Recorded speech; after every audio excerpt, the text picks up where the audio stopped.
আমি 3 ভাগ সাদা তেল আর 1 ভাগ ঘিয়েতে আমি কাতলা মাছ নুন আর হলুদ মাখিয়ে ভেজে নিয়েছি।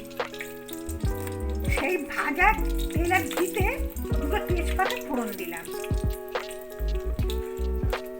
এই রেসিপিটা শুধু ঘিয়ে হয়, তা আমি সাদা তেল একটু মিশিয়ে দিয়েছি। 3 ভাগ সাদা তেল আর 1 ভাগ ঘি।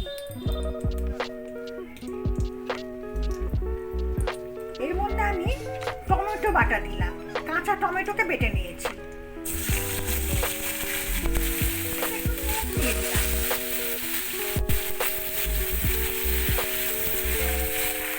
টমেটোর কাঁচা গন্ধটা চলে গেছে আর তেলও থেকে উঠেছে। এর মধ্যে আমি জল ভরানো টক দই একটু আটা দিয়ে ফেটিয়ে নিয়েছিলাম, সেটা দিয়ে দিলাম।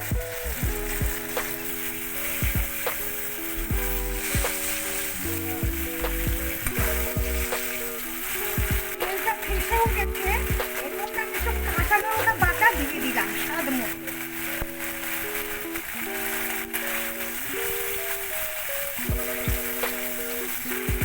তেলটা ফেসে উঠেছে। এর মধ্যে আমি মশলা ধোয়া জলটা দিয়ে দিলাম।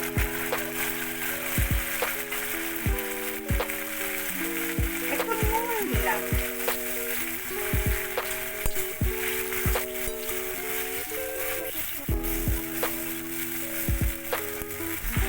স্বাদটা ব্যালেন্স করার জন্য একটু চিনি দিয়ে দিলাম।